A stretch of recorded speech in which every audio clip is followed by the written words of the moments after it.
Republican Congresswoman Marjorie Taylor Greene has shocked the world with a statement about wanting to do what Democrats want to do in Congress.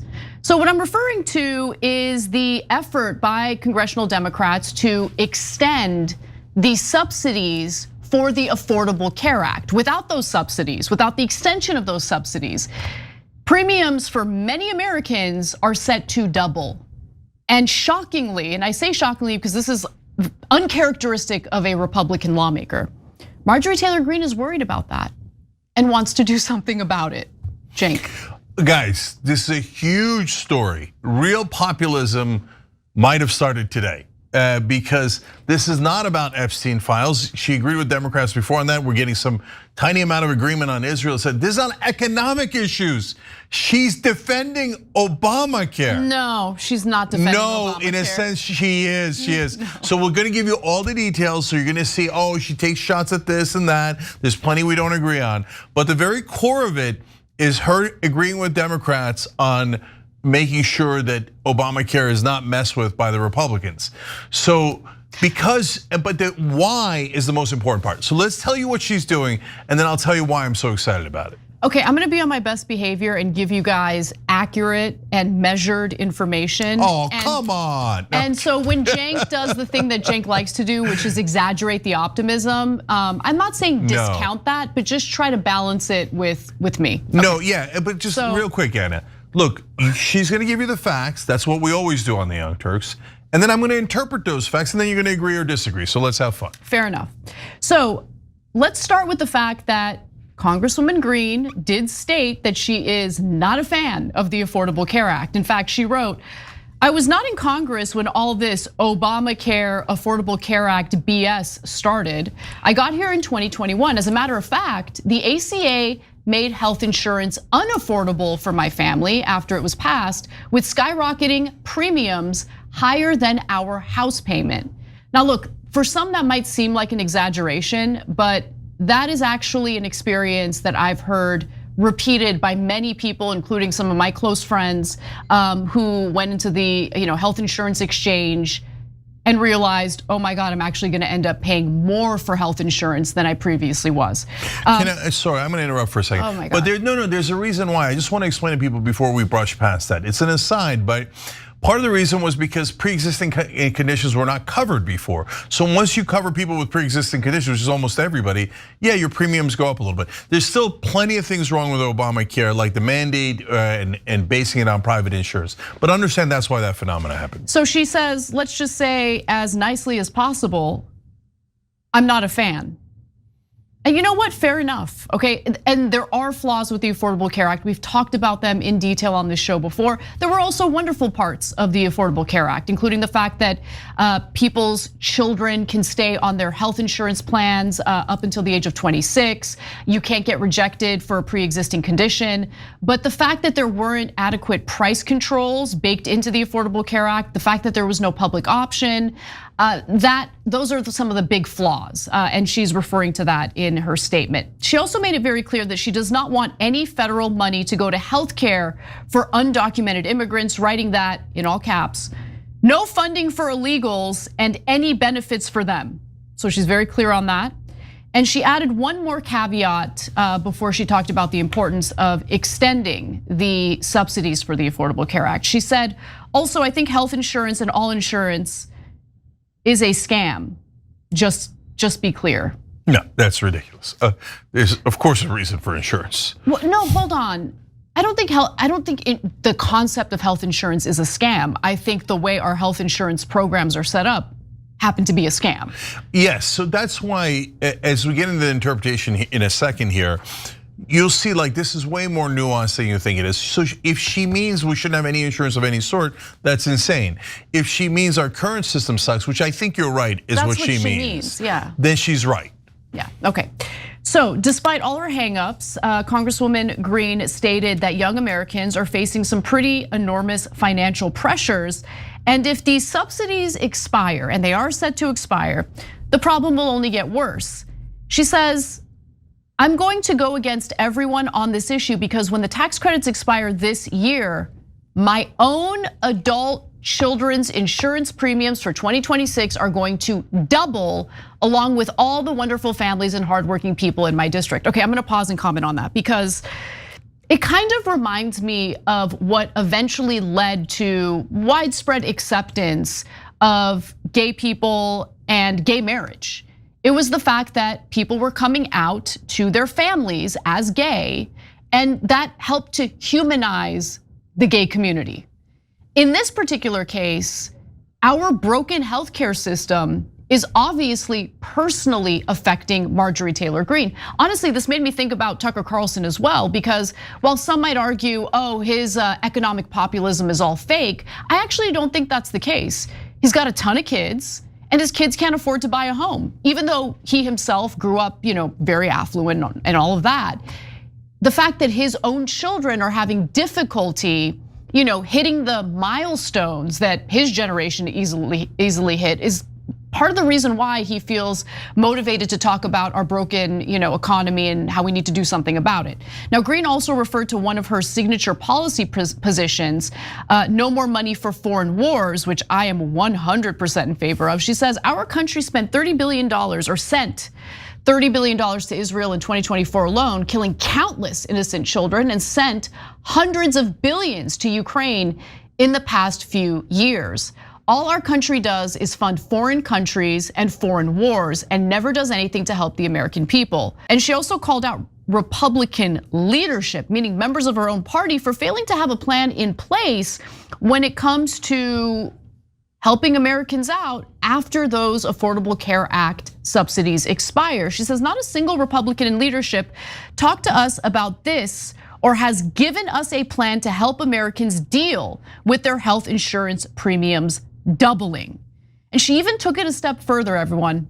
Okay, she said that not both, but she says that health, auto, and home insurance have all become unaffordable. And she seems like she wants to do something about it. Luckily, there is a congressman on the other side of the political aisle, Ro Khanna, who is willing to work with her. And to her credit, she has said that she's willing to work with anyone to find solutions to these very real affordability issues. Ro Khanna says, yes, unaffordability is the issue, Marjorie Taylor Greene. Let's do something bipartisan to bring cost of living down. So look, that does give me a little bit of hope, because for the first time, probably in my adult life, I'm seeing a real genuine effort of members of Congress across the political spectrum attempting to find solutions to problems that we've been dealing with for decades in this country. Let's see if it actually comes to fruition, because we still have many partisan-brained, self-interested narcissists in Congress. That's why Congress has such a low approval rating. But who knows, maybe this could actually spark a new era in America where our public servants actually behave as public servants. We'll see. Yeah, here comes a nuclear blast of hope. Okay, come on. So first, to Anna's points, the overall healthcare system is a debacle. Every other developed nation has universal healthcare. They don't let people die in the streets because they couldn't afford insurance. And they find it unconscionable. They can't believe that America has a system this bad, especially when we're the richest nation on earth, right? So Nina Turner responded to Marjorie Taylor Greene and said, you're right, the whole thing's a mess. We should actually get universal health care, correct. Ro Khanna responds. Now look at this. Anna's also right about this. 98% of Congress is a wasteland, just owned completely by the donors. But now, all of a sudden, a couple of champions have popped up on the left and the right, okay? So Tom Massey's championing real conservatives on the right and saying, no, we said America first, we meant America first. Ro Khanna is just introducing every relevant bill in Congress, reaching out exactly when he should, etc. He's been an unbelievable leader from the left, and he's saying the same thing. This is about real people and their actual problems, which is affordability, right? So now, why is Marjorie Taylor Greene in this group? Because historically, she's been a huge warrior. I've been a huge warrior on the left and she's on the right, right? So why are we beginning to find common ground in ways that are totally unexpected, even on economic issues, right? Number one, the power of the donor class has diminished with some Congress people. The reason why 98% are still corrupt is because they're totally hooked like with an IV to the donor class. Like, oh yeah, oh big pharma, hit me again, big pharma, right? Oh, big insurance, oh yeah, hit me again. I'm mixing a lot of drug analogies. Anyways, big pharma should appreciate that. But now the folks who are beginning to wean themselves off of the corporate cash, Ro Khanna has forever been free of corporate PAC money. That's why he's always been one of the leading figures fighting for what's right and fighting for the people.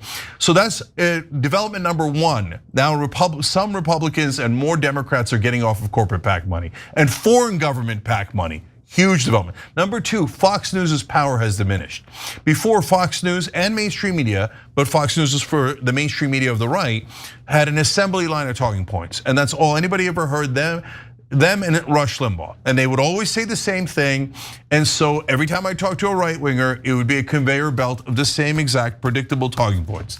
Now Fox News is less important. There's a whole range of opinions on the right now on a number of issues. Later in the show, we're gonna talk about Israel and how there's this giant rift on that, right? Why? Because the shows don't all have to serve Rupert Murdoch. Rupert Murdoch, for whatever reason, is insanely pro-Israel as an example, but also massively pro-big business. He is big business, right? So the talking points are big business is great, corporate rule is the best. You better say that, otherwise we're gonna say you're gay.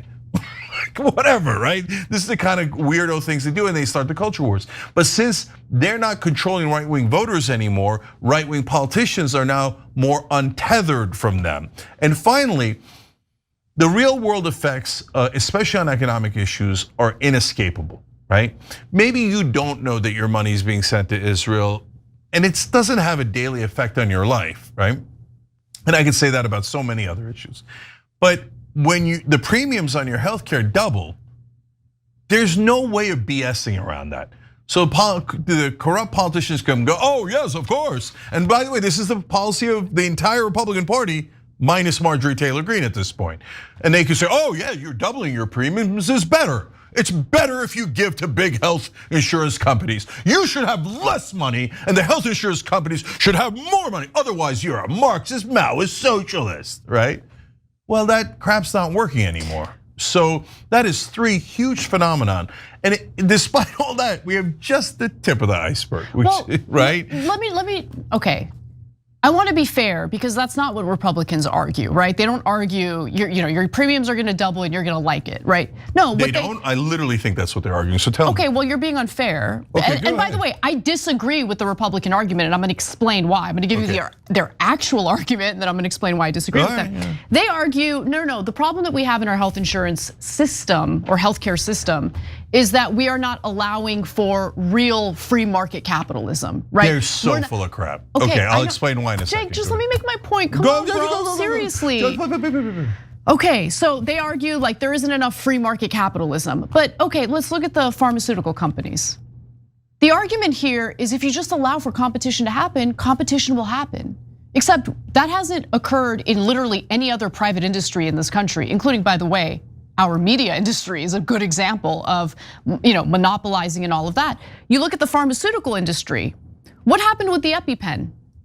Especially when Joe Manchin's daughter was the head of the pharmaceutical company producing the EpiPen. Well, when the patent was about to run out, and when Pfizer was developing its own generic version of the EpiPen, she hit up the CEO of Pfizer, this is well documented by the way, and colluded with him to prevent him from putting out their own generic version of the EpiPen, which would be obviously a lot cheaper, and said, here's what I'll do, I'm gonna increase the price of the EpiPen, and in lieu of a generic version, obviously Americans have no choice but to buy the expensive EpiPen brand name version, and I'll do some profit sharing with you. That's the kind of stuff that actually goes on. So unless you have, proper regulations in place, you actually enforce antitrust laws, and we already know that there are already huge issues with that because you have all these corrupt government officials coming in and doing favors for these corporations.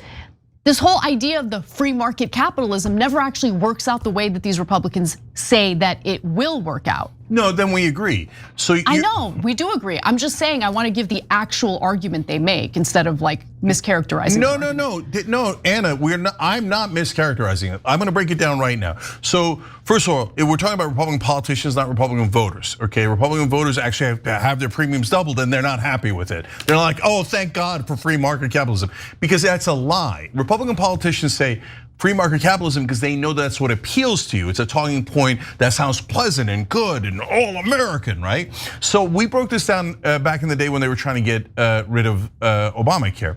And they said, oh, but free market will lead to deregulation through the states. And then you look more into it. And what that means is it's a race to the bottom. So that would allow them to find one state that'll let them do anything they want without any regulations. And so then it'll seem like, oh, that's a cheaper plan. But then it doesn't cover anything. It brings back pre-existing condition bans. It brings back all the terrible things of a system that was even worse than it is today. So they're trying to trick you by calling it free market capitalism when it is no such thing at all. Those are the same politicians, now 99% of the Republican Party, but also like 80% of the Democratic Party, who say, oh, we should not negotiate drug prices. Well, there's nothing worse for a free market than not allowing negotiation. Yeah, that is true. The very opposite of a free market. So I just want you guys to understand that politicians use gimmicks and talking points and propaganda. So they could say free market, but the result of that in this case is it does double your premium. So the Republican politician is trying to get you to believe that doubling your premium is somehow great for you because of free market. Brother, you can use that word and that phrase, but it doesn't make it true. So that's why I'm saying we agree. Yes, technically they are claiming it's for free markets, but in reality it's not for free markets at all. It's to help their donors get richer and richer. And yes, your premium will double, that's a fact. Okay, and then final thing I'll just say about this. Look, I am, along with Marjorie Taylor Greene apparently, in favor of extending the subsidies for the Affordable Care Act. But I wanna be very clear about something. The fact that we need to subsidize the Affordable Care Act in order for it to be somewhat affordable for Americans is a problem. It's a big problem. That shows that the policy itself is so utterly flawed that we, the taxpayers, have to fund subsidies in order to help our fellow Americans afford their premiums. So look, I know that there are a lot of Democrats who watch this show. I can see that every time we do a video where we criticize Democrats, we lose subscribers. But you guys have to acknowledge this is a flawed program. Democrats promised, especially back in 2016, when Bernie Sanders, as a Democratic candidate in the Democratic primary, talked about his policy of Medicare for all you heard from all the corporate Democrats was no. We can't do that. All we need to do is approve upon the Affordable Care Act. Have they done that?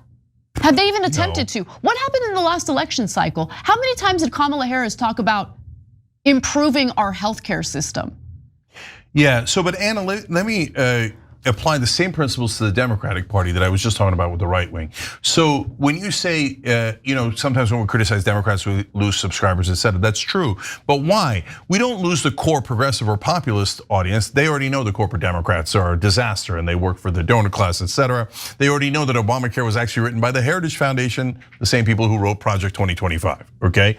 So, but a lot of the old school establishment Democratic voters were bewitched, bedeviled, bamboozled by mainstream media, MSNBC, et cetera. Oh, Obamacare is the greatest thing in the world, but the problem is totally solved thanks to the wonderful Democratic leadership. And they never even point out every other country has universal health care. And by the way, on average, it costs half of what ours costs, half. Why wouldn't we want to get better coverage for half? But our biggest opponents when we go into that fight is not Fox News, it's MSNBC. Because they'll rally the troops. Oh no, bow your heads to Democratic leadership. But Anna, now that's breaking down too. It has finally begun to break down for the same exact reason. Those MSNBC viewers and voters and CNN guys are starting to come online. And yeah, they're going to some shows that are like, Democrats are gods, right? But a lot of them aren't. And then you see it in the polling. Yeah. When you ask about Democratic leadership, now Democratic voters go, I'm now also untethered. and I don't give a damn what you think. I care that my premium's doubling and you're not doing a damn thing about it. But in this case, to be fair, Democratic politicians are pushing to do something about it. It's a rare case where they are. I'll take it, I love it. I'm really glad Marjorie Taylor Greene joined. And lastly, guys, tomorrow night, because our paying members are wonderfully generous folks, they've decided, like 3/4 of them said, don't make it just for members. Let's organize the internet, the bonus episode we normally do, make it public for everyone. Let's try to unite the left and the right and show you how to do a peaceful revolution and bring our democracy back. You know me, I'm a true believer. And I don't mind failing, but I'm gonna try, okay? So tomorrow night on the Young Turks at 8 o'clock Eastern, after the main show, 6 to 8 o'clock is the news show. At 8 o'clock, we try to crowdsource a revolution, organize the internet, and actually try to get our democracy back. So if you're hopeful like me, just even if a smidge of hope, you don't have to be as hopeful as me, just a smidge of hope, come and find out and let's try to do this together. Today is a celebration. The American spirit is alive and well.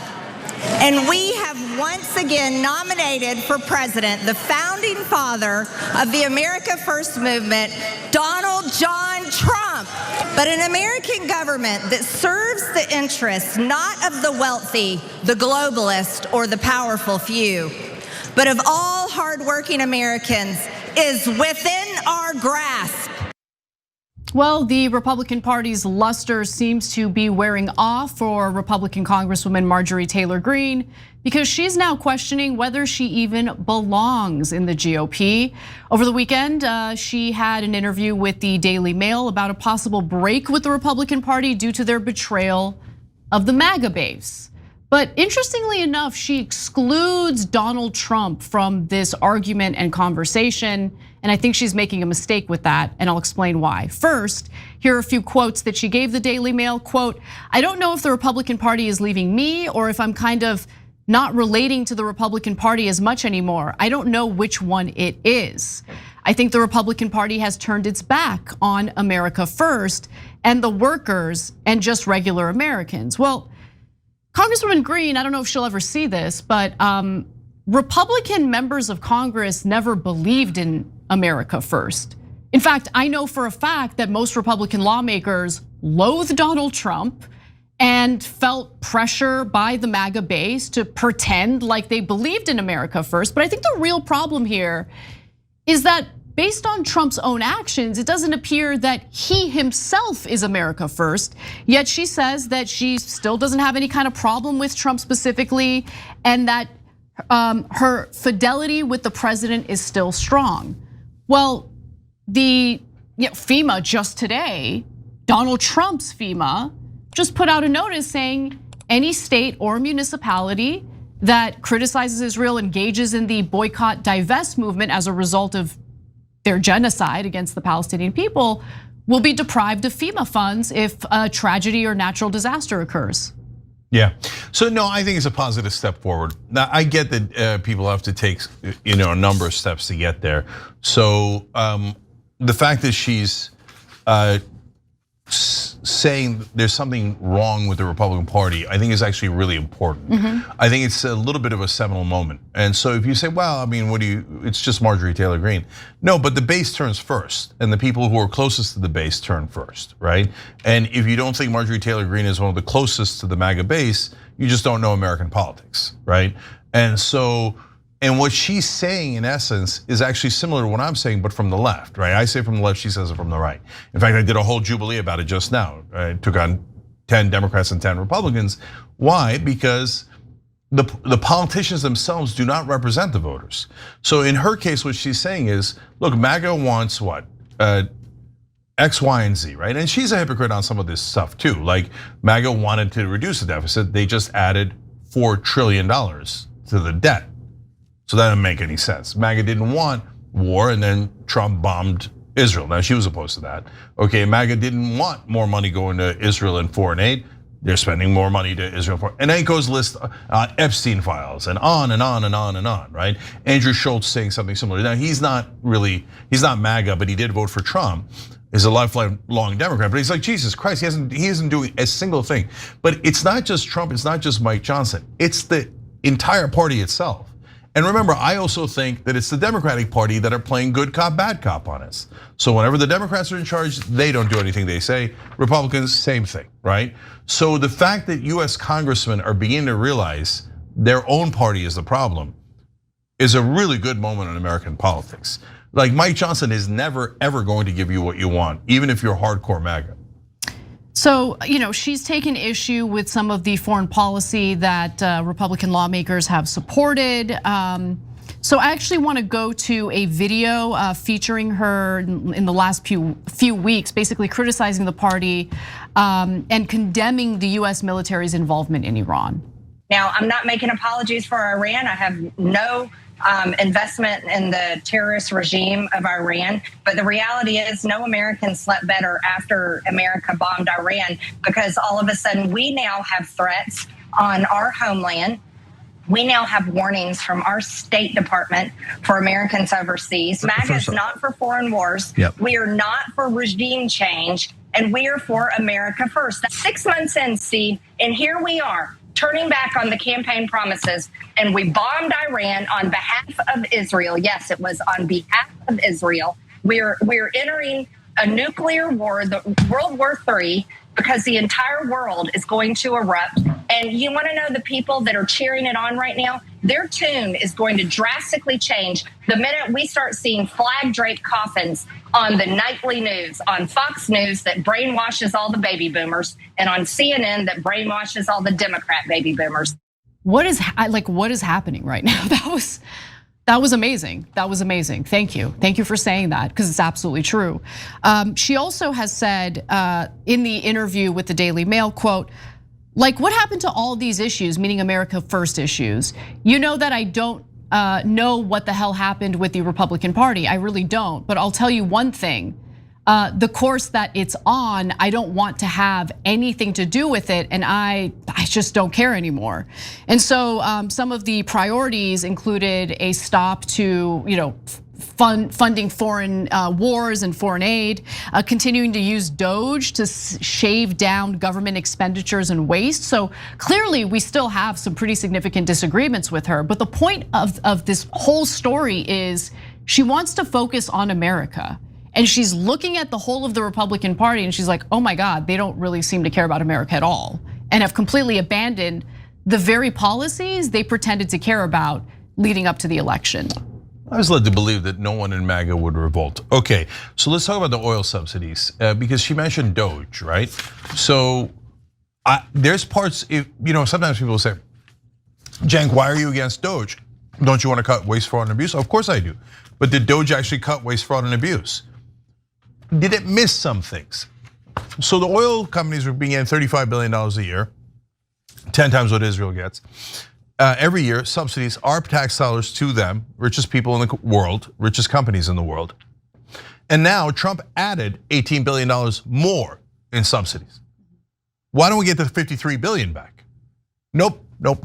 It's corruption, period. No, I mean, it's totally true. Everything that was focused on in regard to cuts were essentially cuts to public services that benefit ordinary Americans. I mean, trying to gut the Consumer Financial Protection Bureau, shutting down Social Security field offices. You look at Congress, you get these massive tax cuts that do disproportionately benefit the most affluent, the richest people in the country. Yes, some Americans, working class Americans got some tax breaks as well. I don't want to minimize that, but why did the rich have to get additional tax breaks? That makes no sense. And at the same time, you see $1.1 trillion cut for Medicaid. Lots of concern that hospitals in rural parts of the country will shutter as a result of those cuts. I mean, it's a complete and utter disaster.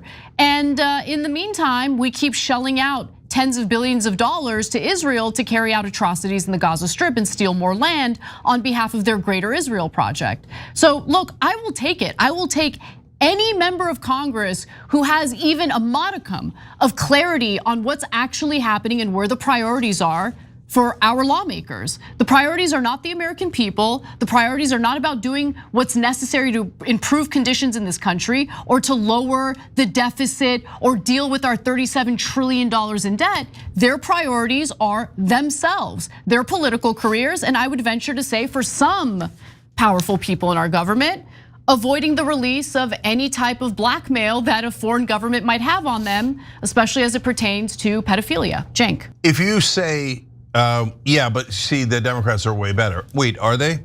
Okay, so in a sense they are, because if you're Republicans, sorry guys, but you just gave the oil companies another $18 billion. Why? Why did you take it from us and from you and give it to super profitable companies? It makes no sense. Oh, right, they gave $450 million in just the last election cycle to Republicans and Democrats, right? But now if you're a Democrat, wait, they've been getting $35 billion a year throughout all of this. So why didn't the Democrats take out their subsidies? Right, they didn't even talk about their subsidies. Isn't that weird? Guys, it's so obvious what's happening. We've been saying it on this show for, well, let's say I started Wolfpack in 2011, so 14 years straight at a bare minimum, okay? It's the money, Lebowski, okay? So almost all of our politicians are bought. They're corrupt. They're the very worst people in the country. They're the ones who say, I will rob the American people on behalf of my donors. So Marjorie Taylor Greene just found that out about her own party, which you could say, hey, welcome to the party. We've been here a while. On the other hand, you could say, hey, you know what? That's a US congressperson that came to the right conclusion. Great, yes. Yeah. And by the way, many on the Democratic side, Ro Khanna, AOC, et cetera, don't take corporate PAC money. And they realize that that's what's corrupting, right?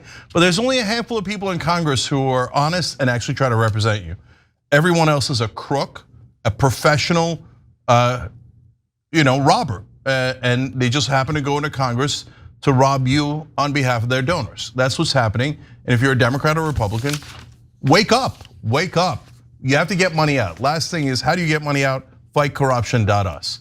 Go join fightcorruption.us. Otherwise, they're gonna win from here to eternity. We've been in power for 6 months, and I was so excited in the beginning, thinking there's nothing we can't do. Literally nothing we can't do. But 6 months in, there's literally nothing that we can do.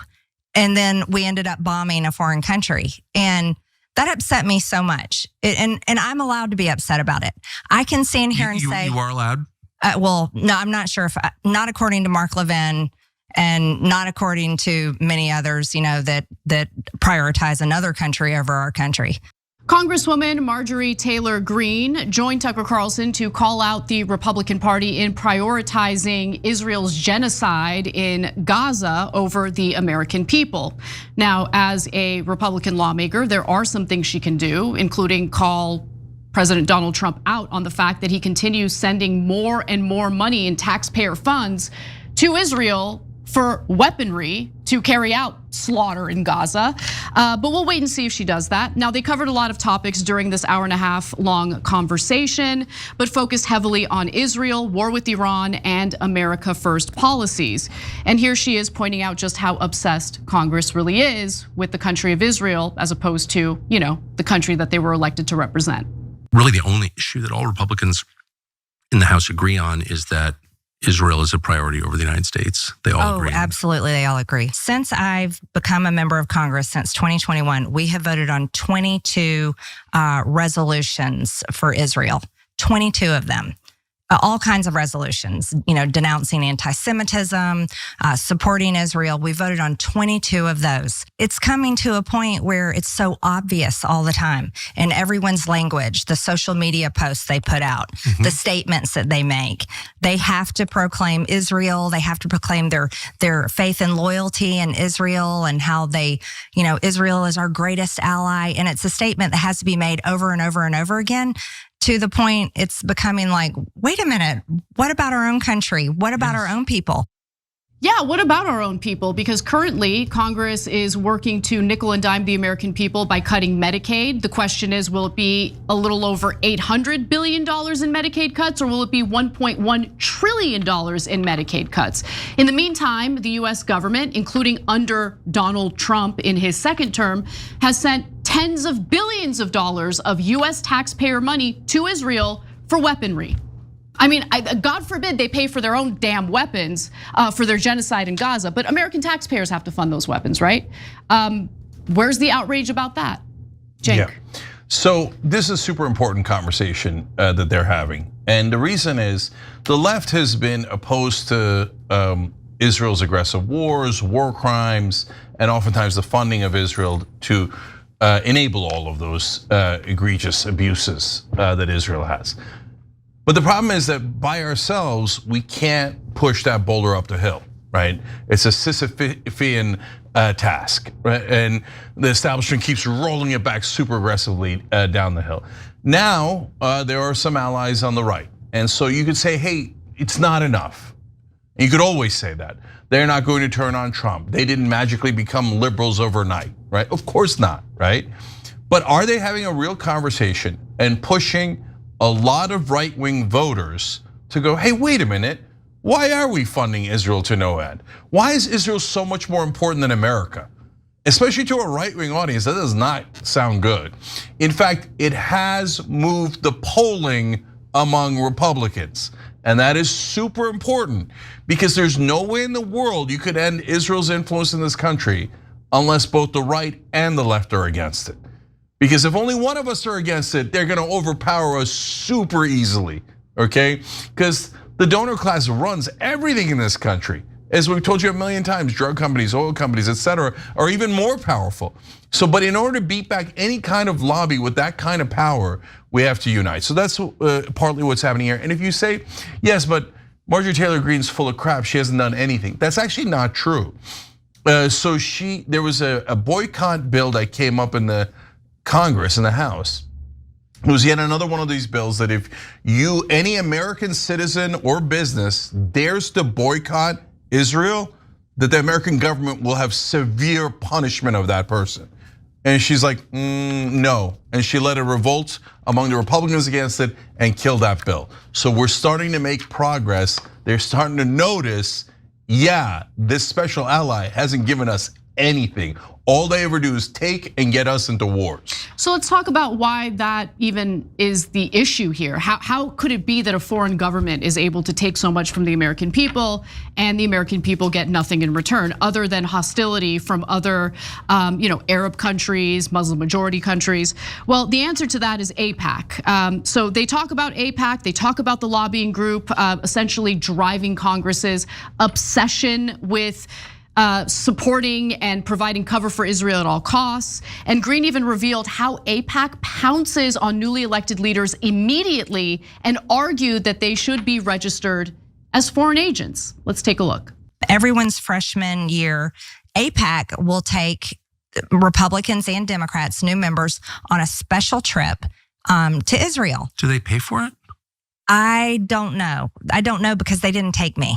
I think any special interest group, if they are representing another country, a foreign country, they have to register that way. Under the Foreign Agent Registration Act, FARA. We have a law. Yes, they should register under that law. Why aren't they registered under FARA? I don't understand that. I think everybody's too afraid to push that issue. Why? Tucker, I have no idea. Because I think it's because it's such a strong group that will come against you. They will come against you. They will fund a primary against you. I'll probably get a primary funded against me for even saying this on this show. But you know what? I don't care. I mean, look, Tucker knows. I mean, Tucker is kind of playing dumb there, but he knows exactly why there isn't this push to get AIPAC to register as, a foreign lobbying group. And that's because anyone who is critical of anything even loosely associated with Israel is immediately smeared as an anti-Semite. If you are a politician, you're going to deal with AIPAC essentially funding a primary candidate, someone who's going to primary you. They're vicious.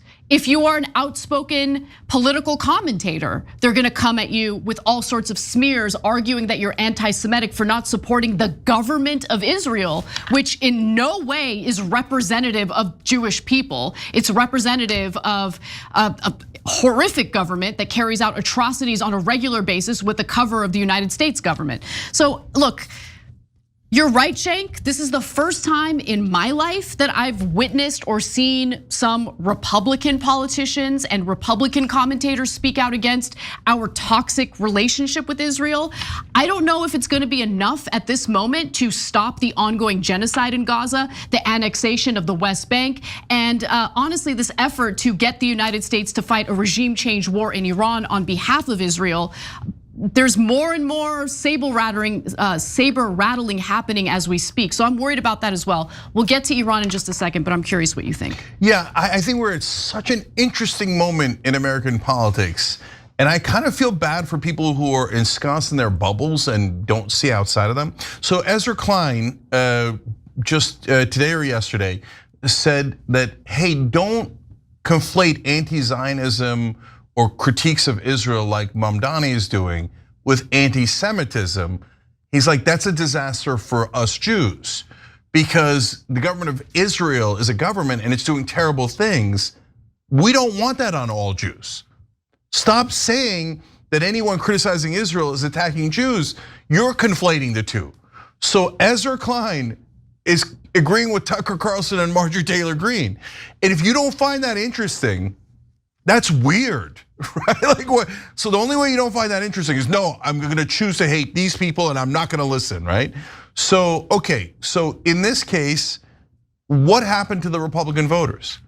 For the young Republican voters, and this is under 50, so under 50 is not that young, okay? So it's a big, relax. Okay, but it's a big chunk of Republican voters. Support for Israel has gone down by 15 points since 2022. That's a giant number for the entire country, for the entire Republican Party. So now they're underwater.